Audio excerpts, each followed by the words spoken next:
Selamat pagi Bapak Ibu Saudara yang dicintai Tuhan.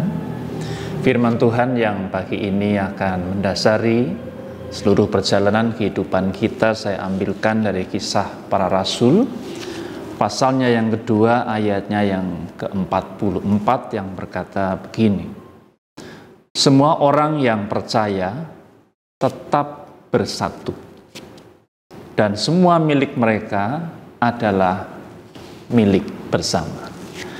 Bapak Ibu saudara yang dikasih Tuhan, peristiwa pencurahan Roh Kudus di dalam Kisah Para Rasul ini paling tidak menghasilkan dua fenomena iman yang terjadi dalam diri setiap orang yang menerima baptisan.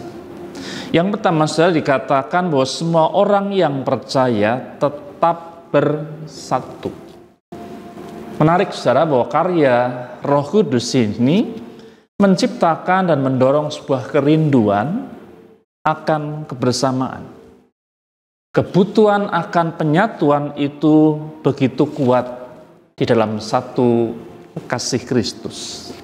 Saudara, fenomena iman ini tentu saja bisa menjadi sebuah alat ukur di dalam kita mengukur sejauh mana kehadiran Roh Kudus di dalam diri gereja dan terutama dalam diri orang percaya. Gereja yang tanpa kebersamaan, gereja yang tak punya semangat untuk menyatu, ya rasanya harus segera mengevaluasi diri. Dan celakanya sebuah keprihatinan pada hari ini, banyak gereja yang merasa diri lebih hebat, yang tak perlu menyatu dengan gereja lain, denominasi lain, dan merasa diri sebagai yang paling diberkati. Orang percaya bahkan yang menutup diri dari persekutuan, yang merasa nyaman tanpa keterikatan, rasanya pun perlu bercermin diri. Media sosial memang satu sisi membuat kita mudah menjangkau apapun, termasuk pemberitaan firman Allah. Tetapi ada satu dampak yang perlu kita perhatikan, yang bahkan kita perlu waspadai, bahwa seringkali kemudahan media sosial membuat kita enggan untuk terikat dan bertumbuh bersama di dalam persekutuan. Yang kedua, saudara, dikatakan adanya semangat berbagi. Apa yang menjadi milik mereka itu adalah milik bersama-sama. Roh Kudus ternyata bukan sekedar menyatukan dalam sebuah institusi yang kemudian disebut gereja, tapi juga di dalam gereja muncul semangat untuk berkorban untuk sesama.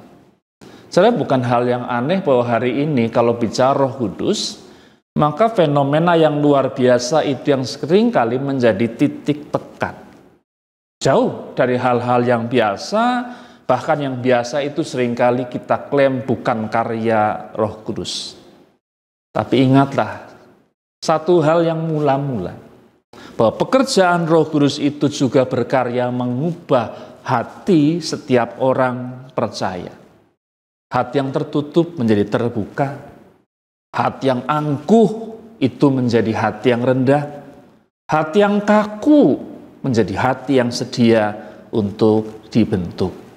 Sesuatu yang nampak biasa, jauh dari hingar-bingar, keluar biasaan, tapi justru itulah yang Roh Kudus kerjakan di dalam kehidupan setiap orang percaya.